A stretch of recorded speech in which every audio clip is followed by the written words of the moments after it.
இயேசு கிறிஸ்துவின் நாமத்தினால இந்த காலை வேளையில வந்திருக்கிற உங்கள் அனைவரையும் அன்போடு கூட நான் வாழ்த்துகிறேன். இந்த நாளிலும் தேவனுடைய கிருபை, இரக்கம் நம்ம மேல அளவில்லாமல் ஊற்றப்படுகிறதையும், அவருடைய அந்த உற்சாகத்தின் ஆவி நம்மை தாங்குகிறதையும் நிச்சயமா நம்ம இன்றைக்கு ஃபீல் பண்ண போகிறோம்.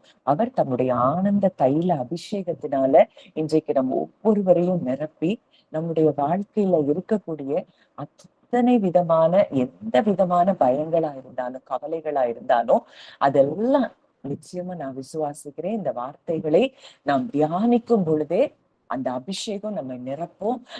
நம்ம அனல் மூட்டி எழுப்பப்படுவோம் அப்படிங்கிறதுல சந்தேகமே இல்லை. எப்பவும் போல நான் இன்றைக்கு நம்ம தியானிக்கும்படியா சில காரியங்களை நான் ஏற்கனவே சில நாட்களை நான் ரெடி பண்ணிட்டு இருக்கிறேன். என்ன அப்படின்னா, நம்மளுடைய தாட்ஸை எப்படி கவர்ன் பண்றது, எப்படி நம்ம அதை அதை வந்து நம்ம ப்ரொடெக்ட் பண்ணலாம், எப்படி நம்ம தாட்ஸ்ல எப்படி அந்த கிறிஸ்துவுக்கும் அந்த எண்ணங்களை கீழ்ப்படிய சிறைப்படுத்தலாம், இதுக்கு என்னெல்லாம் பிரின்சிபிள்ஸ் இருக்கு, இதெல்லாம் நம்ம ஃபாலோ பண்ணும்போது நம்முடைய எண்ணங்கள்ல நம்ம மாற்றங்களை கொண்டு வர முடியும் அப்படிங்கறத தான் நான் எல்லாமே ரெடி பண்ணிட்டேன். ஆனா இன்னைக்கு காலையில எழும்பினதுல இருந்து ஒரு வார்த்தை என் இருதயத்துல வந்துட்டே இருந்த வார்த்தை, என் ஆவி என் இரட்சகராகிய தேவனில் களி கூறுகிறது. இந்த வார்த்தை மறுபடியுமா என் உள்ளத்துல வந்ததுனால நிச்சயமாய் நான் இன்றைக்கு விசுவாசிக்கிறேன். இன்றைக்கு இந்த வார்த்தையின் மூலம் தேவன் நமக்கு ஊழியம் செய்ய விரும்புகிறார். அப்போ இன்றைக்கு இந்த வார்த்தை மரியாள் சொன்னதை பார்க்கிறோம். லூக்கா 1 அதிகாரம் 47 வசனத்துல இங்க மரியாள் பாடின பாடலாய் அது இருக்கிறது. என் ஆவி என் இரட்சகராகிய தேவனில் களி கூறுகிறது. 46 வசனத்துல என் ஆத்துமா கர்த்தரை மகிமைப்படுத்துகிறது. அப்போ இந்த சூழ்நிலை மரியாளுக்கு ஒரு இக்கட்டான சூழ்நிலை. அவள் திருமணம் ஆகாமலே அவ கர்ப்பமாகிற ஒரு சூழ்நிலை. அங்க இயற்கைக்கு அப்பாற்பட்ட காரியங்கள் அவளுடைய சரீரத்துல நடந்துட்டு இருக்கு. அவளை மற்றவங்க என்ன சொல்லுவாங்க, என்ன நினைப்பாங்க, இதெல்லாம் அவளுக்கு எதுவுமே அவளுக்கு பெருசா தெரியல. அங்க எலிசபெத்தை சந்திக்க போகும்போது அவங்க 2 பேரும் அந்த வாழ்த்துதலை பரிமாறிக்கொள்ளும் போது இயற்கைக்கு அப்பாற்பட்ட காரியங்கள் அங்க நடக்கிறத நம்ம பார்க்கிறோம். அந்த லூக்கா 1 நீங்க வாசித்து பாத்தீங்கன்னா 39வது வசனத்துல இருந்து அந்த சம்பவம் சொல்லப்பட்டிருக்குது. அங்க எலிசபெத்து மரியாளுடைய வாழ்த்துதலை கேட்ட உடனே அவளுடைய வயிற்றில் இருந்த பிள்ளை துள்ளுகிறது. எலிசபெத்து பரிசுத்த ஆவியினால் நிரப்பப்பட்டு அங்க மரியாளை அங்க ஆசீர்வதிக்கிறா. ஸ்திரீகளுக்குள்ளே நீ ஆசீர்வதிக்கப்பட்டவள், உன் கர்ப்பத்தின் கனியும் ஆசீர்வதிக்கப்பட்டது. என் ஆண்டவருடைய தாயார் என்னிடத்தில் வந்தது எனக்கு எதினால் கிடைத்தது. நீ வாழ்த்தின சத்தம் என் காதில் விழுந்த உடனே என் வயிற்றில் உள்ள பிள்ளை களிப்பாய் துள்ளிற்று. ஆவியானவரால நிரப்பப்பட்ட அந்த மரியாள் அவளுடைய கர்ப்பத்துல இயேசு இப்ப இருக்கிறாரு. இங்க மரியாள் வாழ்த்தின பொழுது எலிசபெத்தினுடைய வயிற்றில் இருந்த பிள்ளை அங்க என்ன செய்தான், களிப்பாய் துள்ளுகிறதா. அப்போ அவளுடைய வாழ்த்தின சத்தம் அந்த ஆவியினால நிரம்பி அவ வாழ்த்தின சத்தம் எலிசபெத்துக்குள்ள இருக்கிற அந்த பிள்ளை வரைக்கும் அந்த களிப்பு கடந்து போகிறது. அடுத்தது அங்க எலிசபெத் சொல்றா, விசுவாசித்தவளே பாக்கியவதி, கர்த்தராலே அவளுக்கு சொல்லப்பட்டவைகள் நிறைவேறும்.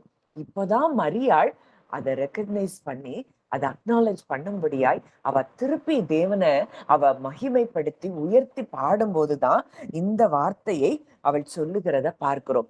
என் ஆவி என் இரட்சகராகிய தேவனில் களி கூறுகிறது. இந்த களி கூறுதல் நமக்கு இன்னைக்கு வேணும்னு சொல்லி ஆவியானவர் விரும்புகிறார். இன்றைக்கு எந்த விதத்துல, எந்த பயத்துல, எந்த கவலையில, இது எப்படியாகும் அது எப்படியாகும் இப்படி எல்லாம் எண்ணங்கள், பல வகையான எண்ணங்கள்ல நீங்க வந்திருக்கலாம். ஆனா ஆண்டவர் இன்றைக்கு நம்ம கூட இந்த வார்த்தையின் மூலம் அவர் பேசுகிறார். அப்போ இந்த களி கூறுதல் நமக்குள்ள எப்ப உண்டாகும், இந்த களி கூறுதலினால நமக்கு என்ன பலன்கள் இருக்கு, இது எல்லாத்தையும் தான் இன்றைக்கு நம்ம தியானித்து பார்க்க போகிறோம். எடுத்தவங்க வாசிங்க 1 கொரிந்தியர் 6 அதிகாரம் 17 வசனம். 1 கொரிந்தியர் 6:17.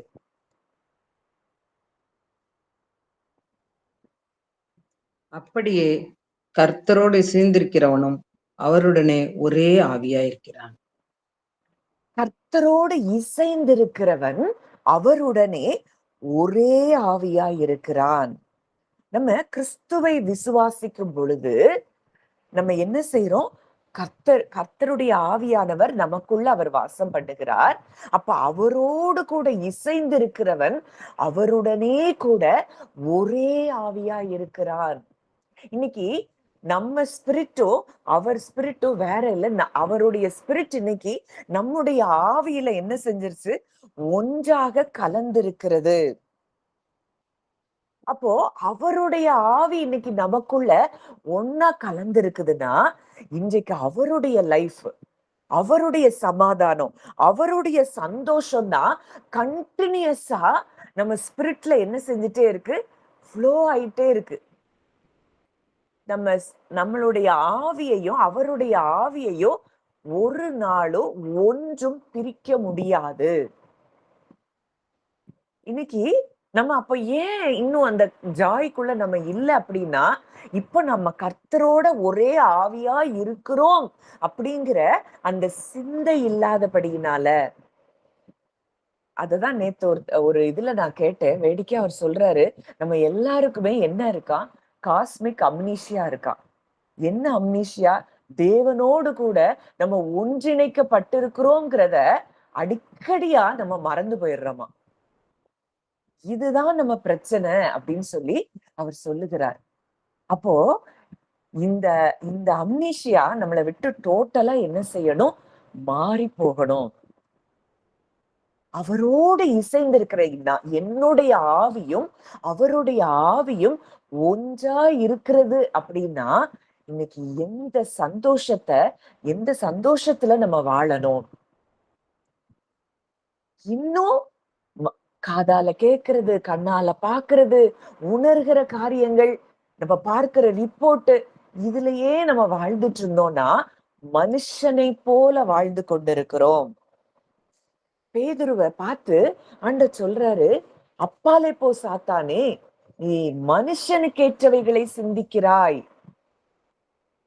மனுஷன மாதிரி நம்ம சிந்தித்தோம். முதல் ஆதாமுக்குள்ள இருந்து நம்ம சிந்திச்சோம் அப்படின்னாலே அதுவே பிசாசின் சிந்தனை. ஃபர்ஸ்ட் ஆடமை விட்டு டோட்டலா நம்ம எப்போ வெளியே வர்றோமோ, முதல் ஆதாமுக்குள்ள இருந்தோம். இன்றைக்கு கிறிஸ்துவின் மூலம் நம்ம என்ன செஞ்சிருக்கிறோம்? 2ஆம் ஆதாமாகிய அவருக்குள்ள, வானத்துக்குரியவருக்குள்ள நம்ம வந்துட்டோம். இன்றைக்கு நம்முடைய ஆவியில அவரோடு கூட நம்ம ஒன்றிணைக்கப்பட்டிருக்கிறோம். அப்ப அவருடைய ஜீவன், அவருடைய சந்தோஷம், அவருடைய சமாதானம் தான் எனக்குள்ள ஃப்ளோ ஆயிட்டே இருக்குது. இந்த உலகம் சொல்லுகிற காரியங்கள், இந்த முதல் ஆதாமுக்குள்ள இருந்து எனக்கு உள்ள எழும்புகிற என் ஆத்துமாவுக்குள்ள வருகிற சத்தம், அது உண்மை அல்ல. ஏன்னா இந்த ஆவியில தான் அவருடைய வார்த்தை இருக்கிறது. இஸ்ரவேலின் ஜெயபலமானவர் என்ன சொல்றதில்லை, செய்யறதில்லையாம், பொய் சொல்லுகிறதில்லை. அத்தனை வாக்கு தத்தங்களும் நமக்கு ஆவியில கொடுக்கப்பட்டிருக்கிறது. அப்போ இன்றைக்கு இந்த ஆவியில அத்தனை வாக்கு தத்தங்களையும் நம்ம ரிசீவ் பண்ணி இருக்கிறோம். இது எல்லாம் நமக்கு சுதந்திரமானது. இந்த ஆவியில கிறிஸ்து நம்ம கூட ஒன்றிணைந்திருக்கிறார். அப்போ இந்த ஆத்துமா சரீரம் சொல்லுகிறதை எத்தனை நாட்கள் பெரிதுபடுத்தி கொண்டு இருக்க போறோம்? இந்த மறக்கிற இந்த செயல்ல இருந்து நம்ம வெளியே வரணும். இந்த அம்னீஷியாவை விட்டு நம்ம வெளியே வரணும் அப்படின்னா, நம்ம ஆவியில ஸ்பிரிட்லயே நம்ம எப்பவும் இருக்கும் பொழுதுதான். ஸ்பிரிட்ல நடக்கணும், ஸ்பிரிட்ல திங்க் பண்ணணும். எல்லாமே ஸ்பிரிட்ல இருந்து செயல்படும் பொழுது நம்ம வாழ்க்கையில ஒரு நாளும் சந்தோஷத்திற்கு குறைவு இருக்காது. சூழ்நிலை என்னவா வேணாலும் இருக்கலாம். என்ன வார்த்தை யாருனாலும் என்ன வேணாலும் சொல்லலாம். இது நம்மளை டிஸ்டர்ப் பண்ணாத இடத்துல நம்ம எப்பவும் அவர் வாக்கு தத்தத்தை உடனடியா நம்ம ஸ்பிரிட்ல நடக்கும் போது ஒரு வார்த்தை உங்களுக்கு எதிரா வந்தா கூட உடனடியா ஆவியானவர் உங்க கூட இடைப்பட்டு அந்த அங்கிருந்து எழும்புகிற சத்தத்தை நீங்கள் மேற்கொள்ள முடியும். அந்த ஆவியில நீங்க எப்பொழுதும் களி கூற முடியும். அப்போ அந்த களி கூறுதல் அப்படிங்கிறது ஏதோ சூழ்நிலையே நமக்கு சாதகமா இருக்கும்போது நம்ம களி கூறுறது இல்ல. அது நமக்குள்ள ஆவியானவர் நமக்குள்ள இருக்கிறபடியினால, ஒன்றாக கிறிஸ்துவின் ஆவியோடு கூட நம்ம கலந்திருக்கிறபடியினால இயற்கையாகவே நம்மிடத்திலிருந்து வெளிப்படுகிற கனியாய் அது இருக்கிறது. ஆவியின் கனிகள்ல நம்ம பார்க்கிறோம், அது ஒரு ஃப்ரூட்டா சொல்லப்படுது. நம்ம ஸ்பிரிட்ல நிரம்பி இருக்கிறோம் அப்படின்னா எப்பவும் நம்ம சந்தோஷமா தான் இருக்க முடியும். அன்பு, சந்தோஷம், சமாதானம். நம்மளுடைய எண்ணங்கள், நம்முடைய மைண்ட், வில், எமோஷன்ஸ், இதுதான் ஆத்துமான்னு சொல்றோம். இது எல்லாமே சில ட்ரபிள்ல இருந்தா கூட இதை பெரிதுபடுத்தாதபடி ஆவியானவர் எனக்குள்ள இருக்கிறார் அப்படிங்கிற உணர்வுள்ளவர்களாய் நம்ம இருக்கும்போது இந்த சந்தோஷம் நம்ம எப்பவும் இந்த சந்தோஷத்தை அனுபவிக்க முடியும். இந்த சந்தோஷத்துல நம்ம வாழ முடியும். அன்னைக்கு மரியாளுக்குள்ள அப்படிப்பட்ட ஒரு களி கூறுதல் தான் அங்க உண்டாகிறத நம்ம பார்க்கிறோம். அவ எதையுமே பார்க்கல. என் ஆவி என் இரட்சகராகிய என் தேவனுக்குள் எந்த அளவுக்கு அவரை இரட்சகராய் அவள் பார்க்கிறாள். இந்த மாதம் நமக்கு வாக்கு தத்தமே அதுதான்.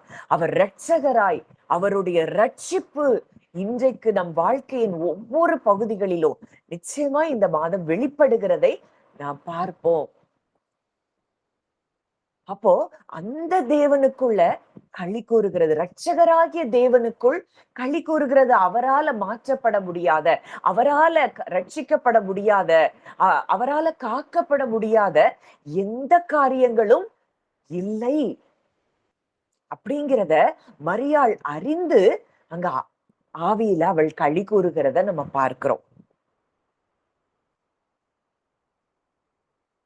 இன்னைக்கு அடுத்ததா ஒரு வசனம் வாசிக்கலாம். யோவான் 15வது அதிகாரம் 11வது வசனம். யோவான் 15:11.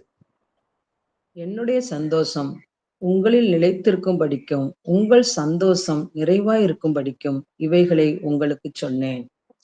அப்போ இங்க இயேசு கிறிஸ்து நமக்கு கொடுக்கிற காரியம் அவருடைய சந்தோஷம் நம்மில் நிலைத்திருக்கும்படிக்கும். அவர் சந்தோஷம் நம்மள நிலைச்சிருக்கும் அப்படின்னா சூழ்நிலை, மனிதர்களுடைய வார்த்தைகள், மனிதருடைய செயல்கள் அவருக்கு நல்லாவே தெரியும். யூதாஸ் தான் தன்னை காட்டி கொடுக்க போறான். அவன் திருடனானபடியினாலும் அவன் திருடன்னு தெரியும். அவன் காட்டி கொடுக்க போறான்னு தெரியும். ஆனா கூட அத பத்தி அவர் மைண்ட் எதையுமே அவனை குறிச்சு ஒரு இடத்துல கூட அவர் துக்கமோ கவலையோ படல. அவனுடைய ஆத்துமாவை குறித்து அவர் அன்புல அவர் துக்கப்பட்டிருக்கலாமே தவிர, இப்படி அவன் நம்ம கூட இருக்கிறானே, இப்படி ஒரு ஏமாற்றுக்காரனா இருக்கிறானே அப்படிங்கிறதெல்லாம் எதுவுமே அவருக்குள்ள போகல. ஏன்னா அவருடைய ஆவி எப்பொழுதும் பிதா கூடயே ஒன்றிணைக்கப்பட்டிருக்கிறது. அப்போ அந்த சந்தோஷத்தை தான் நமக்குள்ள அவர் வைத்திருக்கிறாராம். என்னுடைய சந்தோஷம் உங்களில் நிலைத்திருக்கும்படிக்கும் உங்கள் சந்தோஷம் நிறைவாயிருக்கும்படிக்கும் இவைகளை உங்களுக்கு சொன்னேன். அப்போ இந்த அவருடைய சந்தோஷத்தை நமக்கு கொடுத்திருக்கிறாரு. அவருடைய சந்தோஷம் எதுல நிலைச்சிருக்குதுன்னா அன்பில் நம்ம நிலைத்திருக்கும் போது.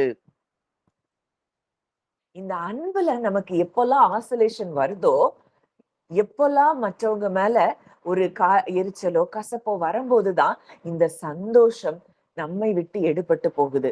நம்ம ட்ரஸ்ட எங்க கொண்டு வைக்கிறோம்? மனுஷங்க மேல கொண்டு வச்சிடுறோம்.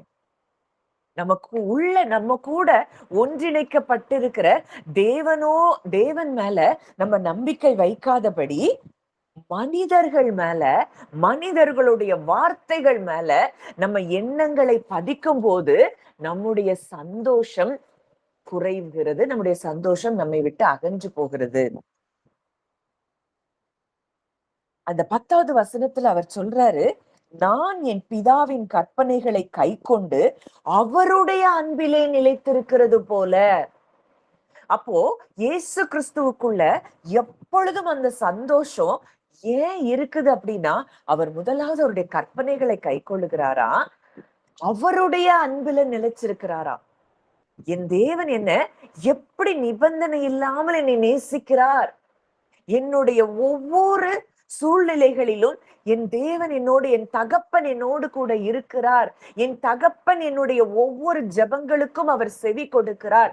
என் ஜெபம் ஒவ்வொன்றிற்கும் பரலோகம் இறங்கி செயல்படுகிறது அப்படின்னு பிதாவினுடைய அன்புல அவர் நிலைத்திருக்கிறது போல நீங்களும் என் கற்பனைகளை கை கொண்டிருந்தால் என்னுடைய அன்பிலே நிலைத்திருப்பீர்கள்.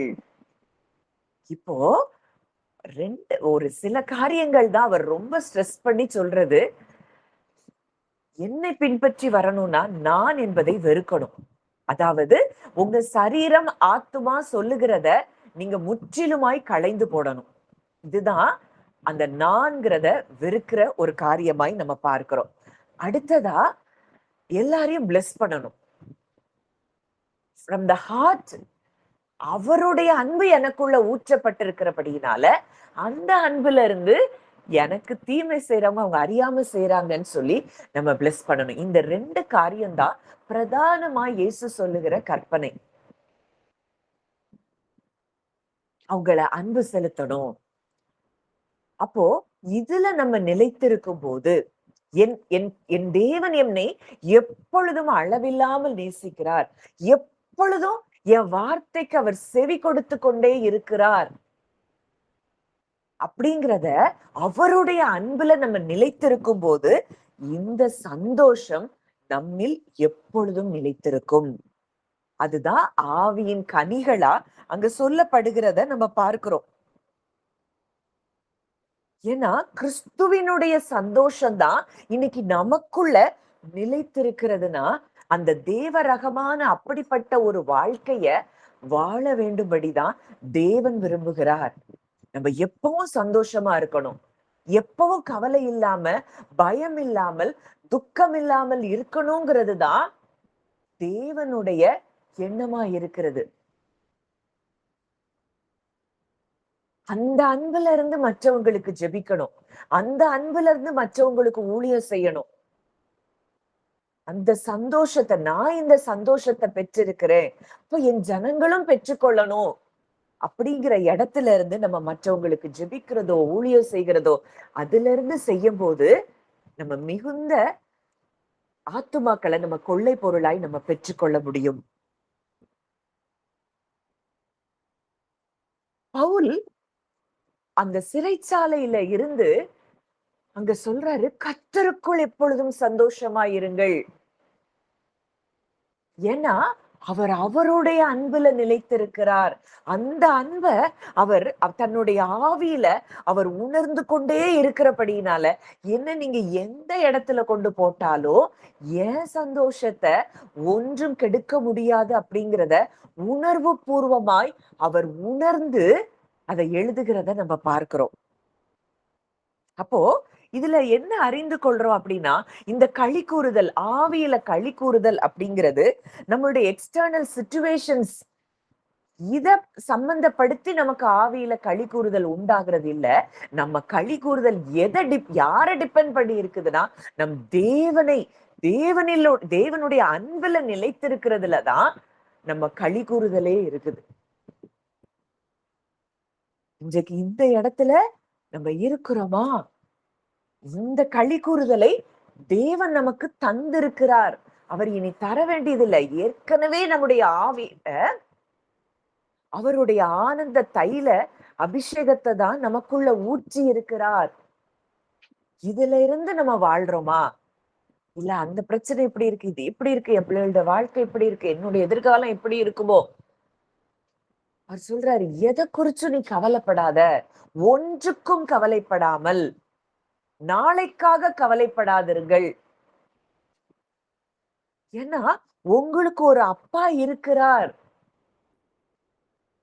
இந்த எண்ணங்கள்ல நம்ம எவ்வளவு தூரத்துக்கு ஆவியானவருடைய சத்தத்துக்கு நம்ம செவி கொடுத்து அவருடைய வார்த்தையின்படி நம்ம நடக்கிறோமோ, நம்ம வாழ்க்கையில ஜீவன் செயல்படுகிறதை பார்க்க முடியும். இன்றைக்கும் நம்முடைய வாழ்க்கையில சில பகுதிகள்ல மரணம் ஆளுகை செய்து கொண்டிருக்கு. மரணம் அப்படின்னா சரீர மரணம் இல்ல. நம்ம பல நேரம் அததான் சொல்றோம். எந்தெந்த பகுதிகள்ல எல்லாம் நம்ம குறைவுகள்ல, நம்மளுடைய சரீரத்துல பலவீனங்கள்ல, இல்ல உறவுகள்ல பிரச்சனைகள்ல சிக்கிட்டு இருக்கிறோமோ, அந்த இடம் எல்லாத்துலயும் மரணம் ஆளுகை செய்து கொண்டிருக்கிறது.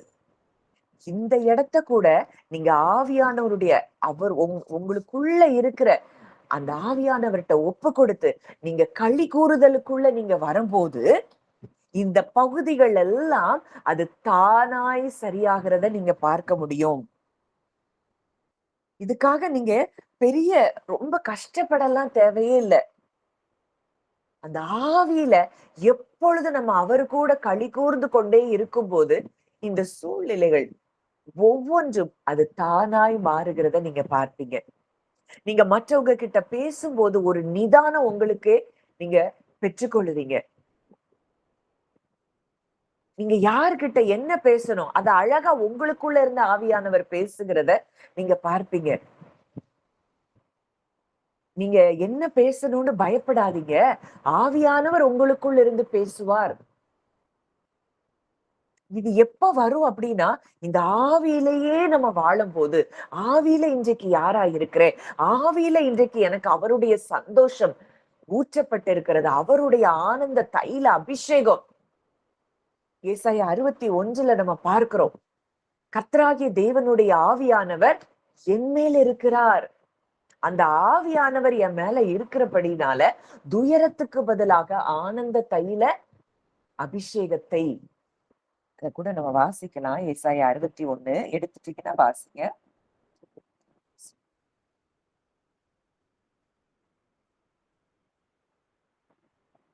ஏசாயா 61:3. சீயோனில் துயரப்பட்டவர்களை சீர்படுத்தவும், அவர்களுக்கு சாம்பலுக்கு பதிலாக சிங்காரத்தையும், துயரத்துக்கு பதிலாக ஆனந்த தைலத்தையும், ஒடுங்கின ஆவிக்கு பதிலாக துதியின் உடையை கொடுக்கவும் அவர் என்னை அனுப்பினார்.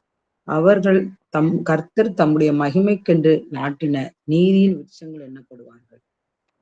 அப்போ அங்க இயேசு சொல்ற ஒரு காரியம், என் மேல ஆவியானவர் இருக்கிற லூக்கா 4ல இததான் அவர் எடுத்து பேசுகிறார். அப்போ சீயோனிலே துயரப்பட்டவர்களை சீர்படுத்த அவர்களுக்கு சாம்பலுக்கு பதிலாக சிங்காரம், துயரத்துக்கு பதிலாக ஆனந்த தைலம், ஒடுங்கின ஆவிக்கு பதிலாக துதியின் உடை. இத கொடுக்கதான் அவர் என்னை அனுப்பினார். இத ரிசீவ் பண்றவங்க எப்படி இருக்கிறாங்களா? அவர்கள் கர்த்தர் தம்முடைய மகிமைக்கென்று நாட்டின நீதியின் விருட்சங்கள். இன்றைக்கு நம்ம தான் யாரு? நீதியின் விருட்சங்கள். இப்படிப்பட்ட காரியங்களை ரிசீவ் பண்றவங்க எப்படி இருக்கிறாங்களா? நெடுங்காலம் பாழாய் கிடந்தவைகளை கட்டுறாங்களா? பூர்வத்தில் நிர்மூலமானவைகளை எடுப்பிக்கிறாங்களா? தலைமுறை தலைமுறையாய் இடிந்து கிடந்த பாழான பட்டணங்களை புதிதாய் கட்டுவார்களா? இவங்க யாருன்னு சொல்லப்படுவாங்களாம்? 6வது வசனத்துல பார்க்கிறோம். கர்த்தரின் ஆசாரியர் என்று சொல்லப்படுவீர்கள். நீங்கள் ஜாதிகளின் செல்வத்தை அனுபவித்து அவர்கள் மகிமையை கொண்டு மேன்மை பாராட்டுவீர்கள். உங்கள் வெட்கத்துக்கு பதிலாக 2 பலன் வரும். லட்சைக்கு பதிலாக தங்கள் பாகத்தில் சந்தோஷப்படுவார்கள். இரட்டிப்பான சுதந்திரம் அடைவார்கள். நித்திய மகிழ்ச்சி அவர்களுக்கு உண்டாகும். இப்படிப்பட்டவருடைய சந்ததி ஜாதிகள் நடுவிலும் சந்தானமானது ஜனங்களின் நடுவிலும் அறியப்பட்டிருக்கும். அவர்களை பார்க்கிற யாவரும் அவர்கள் கர்த்தரால் ஆசீர்வாதம் பெற்ற சந்ததி என்று அறிந்து கொள்வார்கள். மறுபடியும் அதே வார்த்தை, கர்த்தருக்குள் பூரிப்பாய் மகிழ்கிறேன், என் தேவனுக்குள் என் ஆத்துமா களி கூர்ந்திருக்கிறது. அவர் ரட்சிப்பின் வஸ்திரங்களை எனக்கு உடுத்தி நீதியின் சால்வையை எனக்கு தரித்தார். கர்த்தராகிய ஆண்டவர் எல்லா ஜாதிகளுக்கும் முன்பாக நீதியையும் துதியையும் முளைக்க பண்ணுவார். இப்போ கிறிஸ்து வந்த நோக்கமே நம்ம ஆவியில அவர் படுகிற காரியம் என்னெல்லாம், துயரத்துக்கு பதிலா ஆனந்த தைலம், ஒடுங்கின ஆவிக்கு பதிலால் துதியின் உடை. இத ரிசீவ் பண்றவங்க எல்லாரும் எப்படி இருக்கிறாங்களா, நீதியின் விருட்சங்கள் எண்ணப்படுவார்கள். அப்போ ஆவியில இன்றைக்கு நம்ம இந்த ஆனந்த தைல அபிஷேகத்தை நான் பெற்றிருக்கிறேன். எனக்குள்ள எப்பொழுதும் என் தேவன் என்னில் அவர் சந்தோஷமா இருக்கிறார், என்னை நேசித்துக் கொண்டே இருக்கிறார், அவர் என்னை பூரணமாய் மன்னித்திருக்கிறார் அப்படிங்கிறத யார் ஒருவர் அறிந்து அதுல மகிழ்ச்சியா சந்தோஷமா நம்ம இருக்கிறோமோ அவங்களுக்கு சொல்லப்பட்ட ஆசீர்வாதங்களை தான் பின் வருகிற வார்த்தைகள்ல பார்க்கிறோம். நித்திய மகிழ்ச்சி நமக்கு உண்டாகுமா? இன்றைக்கு இந்த நித்திய மகிழ்ச்சி நமக்கு இருக்குதா அப்படிங்கிறத நம்ம பார்க்க வேண்டிய இடத்துல நம்ம இருக்கிறோம். இன்னும் எதையாவது குறிச்சு யோசிச்சுட்டு நாளைக்கு என்ன பண்ணுவோம், நாளானைக்கு என்ன பண்ணுவோம், எதிர்காலம் எப்படி இருக்கும், என் பிள்ளைகள் எப்படி இருப்பாங்க, இல்ல அவருக்குள்ள அவர் எல்லாவற்றையும் நமக்காக வாக்குத்தத்தங்களாக கொடுத்திருக்கிற தேவன்.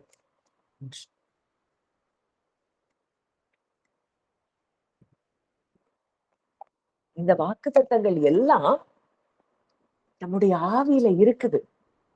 அப்பா நீங்க இப்படி சொல்லி இருக்கிறீங்க, என் வாழ்க்கை இப்படித்தான் இருக்கும்னு அந்த களி கூறுதலோட அந்த வாக்குத்தத்தங்களை நீங்க கன்ஃபர்ஸ் பண்ணி பாருங்க. இருதயத்துல சந்தோஷத்தோட அந்த வாக்குத்தத்தங்களை ஃபீல் பண்ணி நீங்க கன்ஃபர்ஸ் பண்ணுங்க.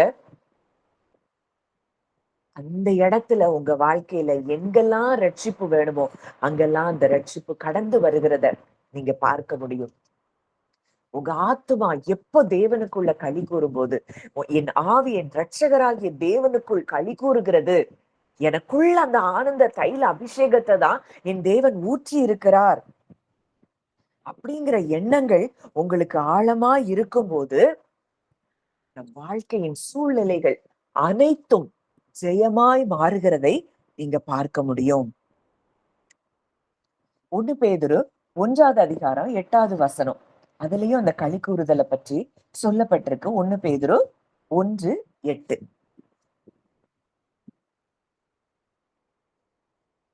அவரை நீங்கள் காணாமல் இருந்தும் அவரிடத்தில் அன்பு கூறுகிறீர்கள், இப்பொழுதும் அவரை தரிசியாமல் இருந்தும் அவரிடத்தில் விசுவாசம் வைத்து சொல்லி முடியாததும் மகிமையால் நிறைந்ததுமாயிருக்கிற சந்தோஷம் உள்ளவர்களாய் களி கூர்ந்து.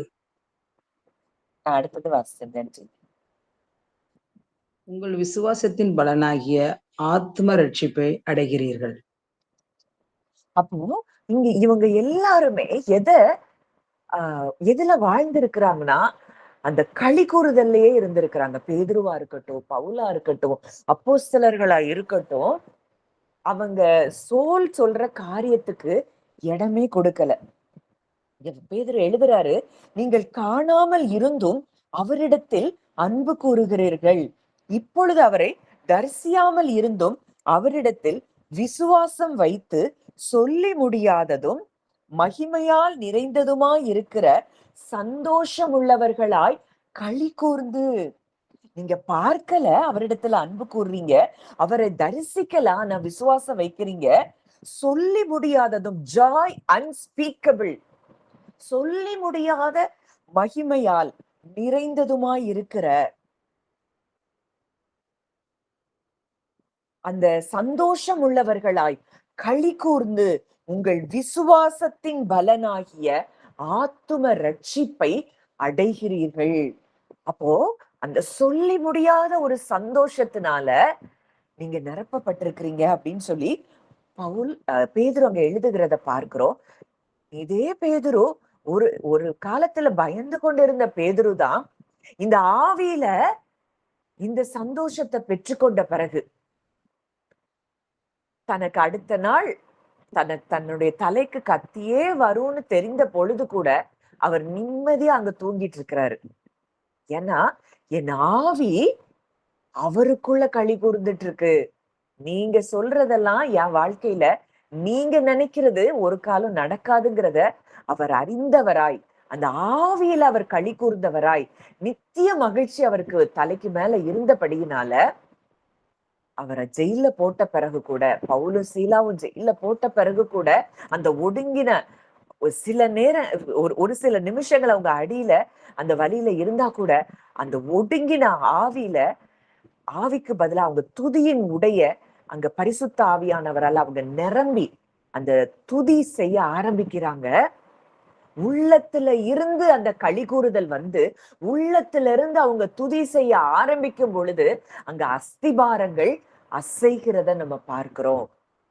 இன்னைக்கு சும்மா அந்த ஆவியில களி கூர்ந்து கொண்டே இருக்கணுங்கிறது அப்படிங்கிறது நமக்கு விருதாவாய் தேவன் இந்த காரியத்தை சொல்லல. அதுல நமக்கு பலனும் இருக்கிறது. நம்ம இந்த சந்தோஷத்துல வாழும் பொழுதுதான் நம் வாழ்க்கையில நன்மைகளையும் நம்ம பார்க்க முடியும். நம்ம பார்க்கும்போது எல்லாரும் இது கர்த்தரால் ஆசீர்வாதம் பெற்ற சந்ததின்னு சொல்லுவாங்க. இன்னைக்கு நமக்கும் மற்றவங்களுக்கும் என்ன வித்தியாசம் இருக்கு? இன்னைக்கு ஆண்டவரை அறிந்த நமக்கும் அறியாதவர்களுக்கும் என்ன வித்தியாசம் இருக்குன்னா, நம்ம முகத்துல நம்ம உள்ளான மனிதன்ல நம்ம சொல்றோம் அகத்தின் அழகு முகத்தில் தெரியும். நம்ம உள்ளத்துல சந்தோஷம் இருந்ததுன்னா நம்ம முகத்திலயும் அந்த சந்தோஷம் இருக்கும். உள்ளத்துல அன்பு இருந்ததுன்னா முகத்துல அந்த அன்பு தெரியும். நம்மை பார்க்கும் போதே மற்றவர்கள் அறிந்து கொள்ளுவாங்க. நமக்கு கிடைக்கிற ஆசீர்வாதங்கள் நம்ம வெளிப்படுத்துகிற சந்தோஷத்துலதான் இவங்க இவங்க கிட்ட இவங்க தேவன் கிட்ட ஏதோ ஒரு ஸ்பெஷல் இருக்குது அப்படிங்கிறத நம்முடைய களி கூறுதல்ல இருந்துதான் மற்றவங்க அறிந்து கொள்ள முடியும். எப்பவுமே எதையாவது யோசிச்சுட்டு, எப்பவுமே எதையோ திங்க் பண்ணிட்டு, எப்பவுமே கவலைப்பட்டுக்கிட்டு, அப்ப மற்ற மனுஷங்களுக்கும் நமக்கும் என்ன வித்தியாசம்? நான் விசுவாசிக்கிறேன் இன்றைக்கு ஆவியானவர் இதை பேசுகிறார்னா, யாருடைய இருதயத்திலேயோ தேவன் கிரியை செய்து கொண்டிருக்கிறார்.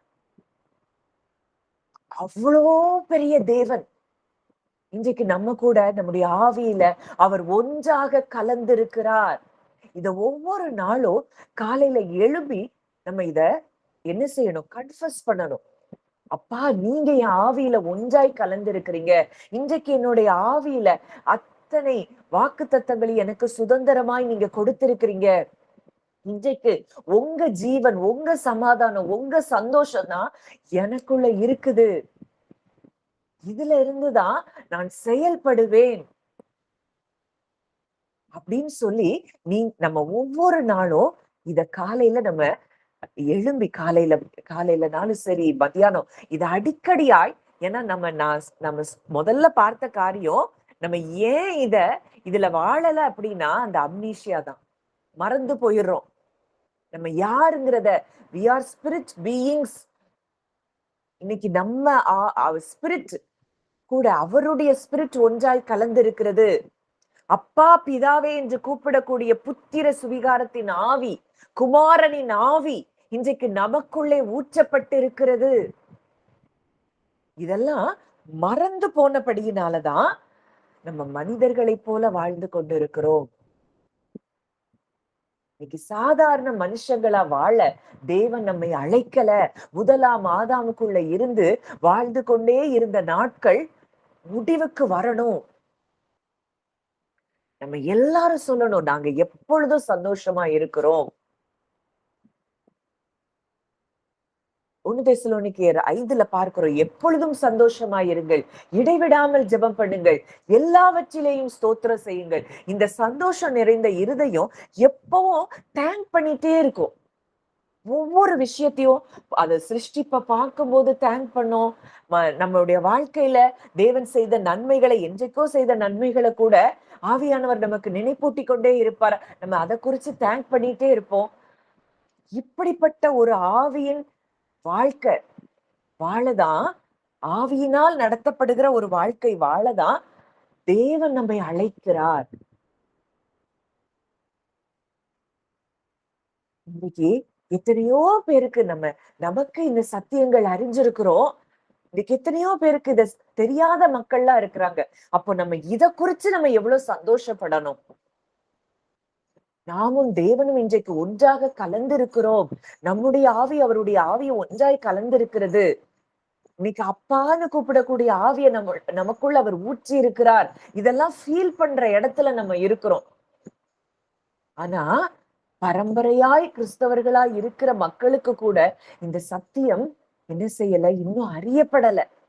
ஆனா நமக்கோ தேவன் அவைகளை என்ன செஞ்சிருக்கிறாரு, வெளிப்படுத்தி இருக்கிறாருன்னா நம்ம எவ்வளவு பாக்கியமுள்ள ஜனங்கள். கர்த்தரை தெய்வமாக கொண்டிருக்கிற ஜனம் பாக்கியம் உள்ளது. நம்ம யாரா? பாக்கியவான்கள். இந்த ஆனந்த தைல அபிஷேகம் நம்ம ஒவ்வொருவர் மேலையும் இன்றைக்கு ஊற்றப்படுகிறத நீங்க ஃபீல் பண்ணணும். கிறிஸ்து வந்த நோக்கமே அதுதான். ஒடுங்கின ஆவிக்கு பதிலாக துதியின் உடை, சாம்பலுக்கு பதிலாக சிங்காரம், துயரத்துக்கு பதிலாக ஆனந்த தைலம். இன்றைக்கு அந்த கிறிஸ்து உங்களுக்குள்ள இருக்கிறார்னு சொல்லி கொலோசியர் 1:27 நம்ம பார்க்கிறோம். இந்த கிறிஸ்து நமக்குள்ள இருக்கிறாருன்னா நமக்குள்ள அந்த ஆனந்த தைல அபிஷேகம் ஊற்றப்பட்டு கொண்டே இருக்கிறது. இந்த அபிஷேக மழையில நம்ம நனையணும்.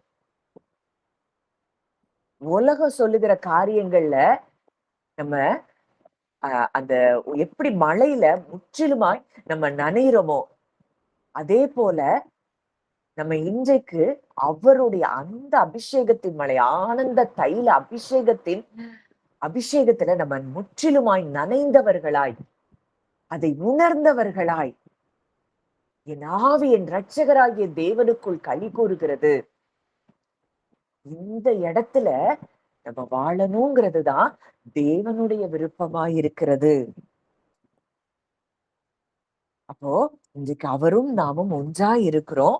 இன்றைக்கு அந்த சந்தோஷங்கிறது ஆவியின் கனியாய் நம்மிடத்திலிருந்து வெளிப்படுகிற காரியமாய் இருக்கிறது. கிறிஸ்துவினுடைய சந்தோஷமே நம்மில் என்ன செய்திருக்குதா? நிலைத்திருக்கிறது. அவருடைய நித்தியமான வாக்கு தத்தங்கள் இன்றைக்கு நம்முடைய ஆவியில கொடுக்கப்பட்டிருக்கிறது. அவருடைய வார்த்தைகள் ஆவியாயும் ஜீவனாயும் இருக்கிறது. ஆவியாய் இருக்கிற அவருடைய வார்த்தைகள் இன்றைக்கு நம்முடைய ஆவியில கொடுக்கப்பட்டிருக்கிறது. வாக்கு தத்தங்களாய் கொடுக்கப்பட்டிருக்கிறது. அப்படின்னா இன்னைக்கு நம்ம எதை குறித்து கவலைப்படணும், சந்தேகப்படணும், பயப்படணும், கலங்கணும், சோர்ந்து போகணும்? இன்னைக்கு மனுஷன் சொல்றதே வச்சு வாழ்ந்துட்டோம். அவங்க உனக்கு அப்படி பண்ணிட்டாங்க, இவங்க உனக்கு பில்லி சுனியம் வச்சுட்டாங்க, செய்வன வச்சுட்டாங்க. இதுலயே வாழ்ந்து கொண்டு இருந்தோம்னா அதுதான் நடக்கும்.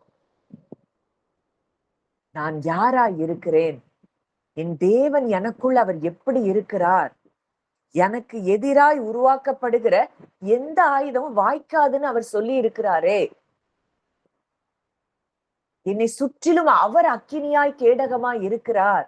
நான் அவருடைய ராஜ்யத்துக்குள்ள வந்திருக்கிறேன். என்னை சுற்றிலும் 1000 தூதர்கள் இருக்கிறாங்க, 10,000 தூதர்கள், இன்ஃபைனைட் நம்பர் ஆஃப் ஏஞ்சல்ஸ் இருக்கிறாங்களே. என்னையோ என் வீட்டையோ எது அணுக முடியும், சேதப்படுத்த முடியும்? அப்படிங்கிறதுல நீங்க எப்ப களி கூறுறீங்களோ அப்போ உங்க வாழ்க்கையின் அத்தனை போராட்டங்களுக்கும் முடிவு வரும். வசனம் சொல்லுது, ஒருவனுடைய வழிகள் கர்த்தருக்கு பிரியமாயிருந்தால் அவனுடைய சத்துருக்களும் அவனோட கூட சமாதானம் ஆகும்படி செய்வார். நீங்க எதிரா நினைத்த மனிதர்களையும் நீங்க பிளஸ் பண்ணும் போது என் தேவன் எனக்காக இருக்கிறார், அவர் எனக்கு பாதுகாவலா இருக்கிறார் அப்படின்னு சம்பந்தப்பட்ட நபர்களை மனதார நீங்க பிளஸ் பண்ணி நீங்க சந்தோஷத்துல களி கூறும் போது ஒரு நாள் வரும், அவங்க உங்களை தேடி வருவாங்க. இல்ல சிலரை நம்முடைய கண்களே காணாதபடிக்கு அவர் தூரப்படுத்தி விடுவார். நம்ம வேலை அதை பார்த்துட்டு இருக்கிறது இல்ல. நம்ம வேலை அவர் நம்மை அந்த ஆனந்த தைல அபிஷேகத்தினால அவர் நம்மை நனைத்து கொண்டிருக்கிறத, நம்ம ஆவியில நம்ம நனைந்து கொண்டே இருக்கிறத நம்ம பார்க்கிறது தான் நம்முடைய வேலை. அப்போ இந்த இடத்துக்கு நம்ம வரணுங்கிறத ஆவியானவர் இன்றைக்கு நமக்கு கற்றுக் கொடுக்கிறத நம்ம பார்க்கிறோம். நம்ம ஒவ்வொருவரும் இதை உணர்ந்தவர்களாய் இன்றைக்கு அந்த ஆவியில நம்ம களி கூறுவோம், அதை ஃபீல் பண்ணுவோம். நம்மை சுற்றிலும் நம் குடும்பங்கள்லயும் இந்த ரட்சிப்பு நிச்சயமாய் உண்டாகிறதை நம்ம பார்க்க முடியும். ஒவ்வொருத்தரும் உங்க இருதயத்துல சொல்லுங்க, நான் தேவனோடு கூட ஒன்றாய் கலந்திருக்கிறேன், அவருடனே கூட நான் ஒரே ஆவியா இருக்கிறேன். இன்றைக்கு அவருடைய அன்புதான் என்னுடைய ஆவியில ஊற்றப்பட்டிருக்கிறது. மேலும் நமக்கு அருளப்பட்ட பரிசுத்த ஆவியினாலே தேவ அன்பு நம்முடைய இருதயங்களில் ஊற்றப்பட்டிருக்கிறது. அந்த தேவரகமான அன்பு என் இருதயத்துல ஊற்றப்பட்டிருக்குன்னா, ஆவியில இருந்துதான் அந்த அன்பு ஊற்றப்பட்டிருக்கிற அந்த அன்புல இருந்துதான் நான் மற்றவங்களை என்ன செய்வேன், பிளஸ் பண்ணுவேன், மற்றவங்களை நேசிப்பேன். என்னுடைய என்னுடைய ஃபிளஷ் ஒரு ரிப்போர்ட்டை மற்றவங்களை குறிச்சு கொடுத்துட்டே தான் இருக்கும். அதை வச்சு நான் வாழ மாட்டேன். அவங்க அப்படி பண்றாங்க, இப்படி பண்றாங்க, அதை செய்யறாங்க, இதை செய்யறாங்க, இப்படி ஃபிளஷ் ஒரு ரிப்போர்ட்டை என்ன செஞ்சுட்டே தான் இருக்கு, நமக்கு கொடுத்துட்டே தான் இருக்கு. ஆனா இது நிஜம் அல்ல, இது சத்தியம் அல்ல. சத்தியம் என்ன? அவருடைய ஆவி, நம்முடைய பரிசுத்த ஆவியானவர் நம்ம இருதயங்கள்ல ஊற்றப்பட்டிருக்கிறபடினால அந்த தேவ அன்பு அதுவும் சேர்ந்து நம்ம இருதயத்துல என்ன செஞ்சிருக்குது, ஊற்றப்பட்டிருக்கிறது. இன்றைக்கு அவங்களுடைய குறைவுகளை வச்சு நம்ம அவங்கள ஜட்ஜ் பண்றது இல்ல, நமக்குள்ள என்ன ஆவி ஊற்றப்பட்டிருக்கு அதுல இருந்து மற்றவங்களை எப்படி நம்ம பார்க்கிறோம். இதுதான் வெற்றியுள்ள ஒரு ஜீவ வாழ்க்கை வாழுகிறதற்கு உண்டான அடையாளமாய் நம்ம பார்க்கிறோம். நீங்க களி கூர்ந்து மகிழ்ந்து கொண்டே இருங்க. சுற்றிலும் இருக்கிற எந்த யாரா இருந்தாலும், எந்த நபர்களா இருந்தாலும், நீங்க உங்களுக்குள்ள இருக்கிற சந்தோஷத்தை பார்த்து அவங்களே உங்ககிட்ட கேட்கிற நாட்கள் வருகிறத நீங்க நிச்சயமாய் பார்க்க முடியும். இந்த களி கூறுதல் நமக்கு நிச்சயமாய் இன்றைக்கு வேண்டும் என்பதை ஆவியானவர் நமக்கு தெளிவுபடுத்துகிறார். இதை எப்படி இதுல நம்ம வாழ முடியும் அப்படிங்கறதெல்லாம் நம்ம நாளைக்கு தியானித்து பார்ப்போம். அப்போ இந்த களி கூறுதல தேவன், இந்த வார்த்தைய நான் நிச்சயமாய் விசுவாசிக்கிறேன். அவருடைய வார்த்தை ஆவியாயும் ஜீவனாயும் இருக்கிறது. அப்போ இந்த வார்த்தை என்னுடைய வாயிலிருந்து புறப்பட்ட இந்த வேளையிலேயே உங்க ஒவ்வொருவருடைய ஆவியிலையும் இந்த ஆனந்த தைல அபிஷேகம் ஊற்றப்பட்டு கொண்டே இருக்கிறத நான் விசுவாசிக்கிறேன், நான் பார்க்கிறேன். இன்னைக்கு நீங்க என்னென்ன காரியங்கள்ல கலக்கங்களோடு வந்தீங்களோ, பயங்களோடு வந்தீங்களோ, குழப்பங்களோடு வந்தீங்களோ, அது எல்லாம் உங்க உங்க ஆத்துமாவை விட்டு அது அகன்று போகிறதை நான் பார்க்கிறேன். ஒரு பெரிய தேவ சமாதானம், தேவ ரகமான சந்தோஷம் உங்க ஆத்துமாவையும் ஆவியையும் அப்படியே ஃபில் பண்ணுகிறத நான் பார்க்கிறேன். இதுதான் நித்திய மகிழ்ச்சி. இந்த மகிழ்ச்சியில இருந்து நம்ம வாழுவோம். கர்த்தர் நம்முடைய வாழ்க்கையில பெரிய காரியங்களை அவர் செய்ய போகிறார், நிச்சயமாய் செய்வார். இந்த ஏசாயா 61 நல்லா நீங்க தியானித்து பாருங்க. அதுல சொல்லப்பட்ட ஆசீர்வாதங்கள் அனைத்தும் இன்றைக்கு நமக்குரியது. நிச்சயமாய் கேட்ட வார்த்தைகளின்படி கர்த்தர் உங்க ஒவ்வொருவரையும் ஆசீர்வதிப்பாராக. நம்ம ஜெபிக்கலாம். நல்ல தகப்பனே, நன்றியோடு உம்மை துதிக்கிறோம், ஸ்தோத்தரிக்கிறோம் அப்பா. தகப்பனே, இந்த நேரத்துல கூட ஒரு சிறு கூட்டமாய் நாங்கள் இங்க வந்திருந்தா கூட அப்பா, ஆவியானவர் பலத்த விதமாய் இந்த ஆண்டவரே இந்த பிளாட்ஃபார்ம்குள்ள நீங்க இறங்கி செயல்படுகிறதை நாங்கள் பார்க்கிறோம் அப்பா. நாங்க ஆவியில ஒன்றிணைக்கப்பட்டிருக்கிறதை நீர் பார்க்கிறீர். அன்றைக்கு மேல் அறையில அப்பா, சீஷர்கள் ஆதி அப்போஸ்தலர் எல்லாரும் ஒருமனப்பட்டு கூடியிருந்த வேளையில பரிசுத்த ஆவியானவர் ஊற்றப்பட்ட அதே சம்பவத்தை தேவன் இன்றைக்கு அப்பா எங்களுக்கு வெளிப்படுத்துகிறீர். இந்த அப்பா, நாங்க ஆவியில ஒன்றிணைந்து இருக்கிற இந்த வேளையில பரிசுத்த ஆவியானவர் எங்க மேல பலமாய் ஊற்றப்படுகிறதை நாங்கள் உணர்கிறோம். ஆனந்த தைல அபிஷேகத்தினால எங்க ஒவ்வொருவரையும் நிரப்புகிறதை நாங்கள் உணர்கிறோம். ரீபால ஹாஷல பிரஹீத லூஷரபா லெக்கல் மெஷ் லப்ரஹெதில் கிரது ஹலூஷர பீக்கோலு ஹதூக்கலபா. அந்த ஆனந்த தைல அபிஷேகம், அந்த துயரத்துக்கு பதிலான அந்த துயரம் இப்பொழுதே அது எல்லாம் ஆண்டவரே, அது ஒருவேளை எங்கள்கிட்ட ஒட்டிட்டு இருந்திருக்குது. அந்த ஒட்டிட்டு இருந்த அந்த துயரம் எல்லாம் இன்றைக்கு அந்த ஆனந்த தைல அபிஷேகத்தின் மழையில நாங்க நனைய நனைய நனைய அந்த துயரம் எல்லாம் எங்களை விட்டு அது அப்படியே அது களைந்து போகிறத நாங்க பார்க்கிறோம்ப்பா. துதியின் உடை எங்களுக்குள்ள எங்களுக்கு நீங்க போர்த்தி விடுகிறத நாங்க பார்க்கிறோம். அதுக்காக தான் கிறிஸ்து நீங்க வந்தீங்க. அதற்காக தான் கிறிஸ்து இன்றைக்கு எங்களுக்குள்ள இருக்கிறீங்கப்பா. கிறிஸ்துவானவர் மகிமையின் நம்பிக்கையாக நீங்க எங்களுக்குள்ள இருக்கிறீங்கன்னா, இன்றைக்கு எங்களுக்கு அந்த துதியின் உடை, இன்றைக்கு எங்களுக்கு அந்த ஆனந்த தைல அபிஷேகம் எங்களை நிரப்பிக்கிட்டே இருக்குதுப்பா. இதை எங்கள் குடும்பத்தினருக்காகவும் நாங்கள் சுதந்திரிக்கிறோம். எங்க குடும்பங்கள்ல அப்பா இங்க வந்திருக்கிற ஒவ்வொருவருடைய குடும்பங்கள்ல இருக்கிற நபர்கள் மேல இந்த ஆனந்த தைல அபிஷேகம் ஊற்றப்படுவதாக. துதியின் உடை ஒவ்வொருவரும் ஆண்டவர் இந்த துதியின் உடையில நீங்க போர்த்தி விடுறீங்கப்பா. துதியின் உடைய நீங்க கொடுக்கறீங்கப்பா. அதற்காக நன்றி செலுத்துகிறோம். நித்திய மகிழ்ச்சி அப்பா ஒவ்வொருவருடைய தலையின் மேலும் வந்து அமருகிறதற்காக நாங்கள் நன்றி செலுத்துகிறோம். நித்திய மகிழ்ச்சி. அது சூழ்நிலைகளை பார்த்து அந்த மகிழ்ச்சி இல்ல. அது என்னவா இருந்தாலும் உங்க சந்தோஷம் எங்கள்ல நிலைத்திருக்கிறதை நாங்கள் பார்க்கிறோம். அந்த சந்தோஷமே அப்பாவினுடைய அன்புல நீங்க நிலைச்சிருந்ததுதான். அதே போல இன்றைக்கோ நாங்களோ உங்க அன்பை நாங்க தியானிக்க தியானிக்க தியானிக்க அந்த சந்தோஷம் எங்களுக்குள்ள எங்க மேல ஊற்றப்படுகிறது. எங்களுக்குள்ள இருந்த அந்த சந்தோஷம் நிரம்பி வழிகிற அந்த சந்தோஷமாய் வெளிப்படுகிறதை நாங்கள் பார்க்கிறோம்.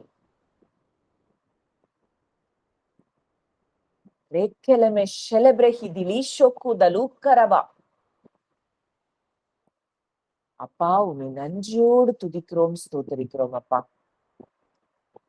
தகப்பனே அப்பா, என் ஆவி எங்கள் இரட்சகராகிய எங்கள் தேவனுக்குள் களி கூறுகிறது. எங்கள் ஆத்துமா கர்த்தரை மகிமைப்படுத்துகிறது.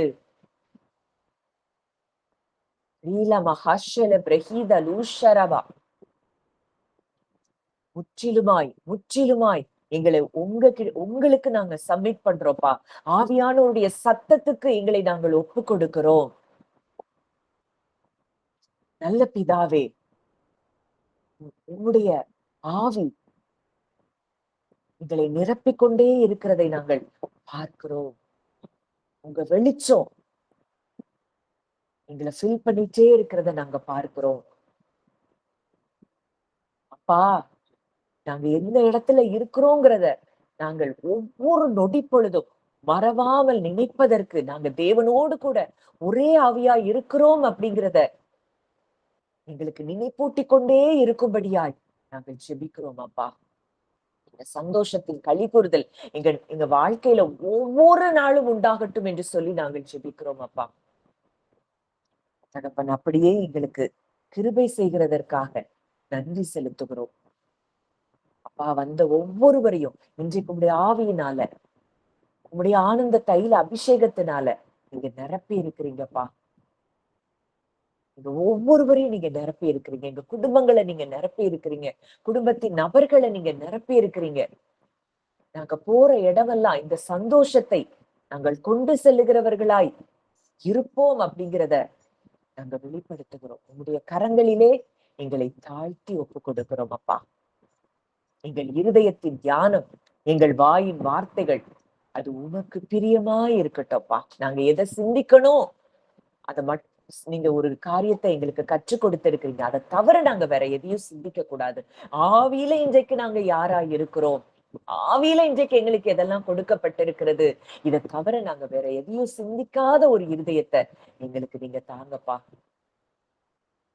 இன்றைக்கு சாலமோன் இந்த ஜனங்களை நியாயம் தீர்க்க ஞானமுள்ள இருதயம் எனக்கு வேணும்னு கேட்டாப்பா. நாங்க கேட்கிற ஒன்று, அப்பா நாங்க யாரா இருக்கிறோங்கிறத அறிந்து கொள்ளுகிற இருதயம் எங்களுக்கு வேண்டும்படியாய் நாங்க அதற்காக ஜெபிக்கிறோம்ப்பா. தேவன் அப்படியே எப்பொழுதும் நாங்க யாரா இருக்கிறோங்கிறத அறிந்து கொள்ளக்கூடிய இருதயத்தை எங்களுக்கு நீங்க தருகிறபடியினால் நன்றி செலுத்துகிறோம். உடைய கரங்களிலே எங்களை தாழ்த்தி ஒப்பு கொடுக்கும். கர்த்தர் வழி நடத்தும், ஆசீர்வதியும். இந்த சந்தோஷத்தில் மகிழ்ச்சியில நாங்க எப்பவும் வாழ எங்களுக்கு உதவி செய்யும். துதி கன மகிமை யாவையும் இயேசு ஒருவருக்கே செலுத்துகிறோம். கர்த்தரும் மீட்பருமாகிய இயேசுவின் மூலம் கேட்கிறோம் ஜீவனுள்ள நல்ல பிதாவே, ஆமென்.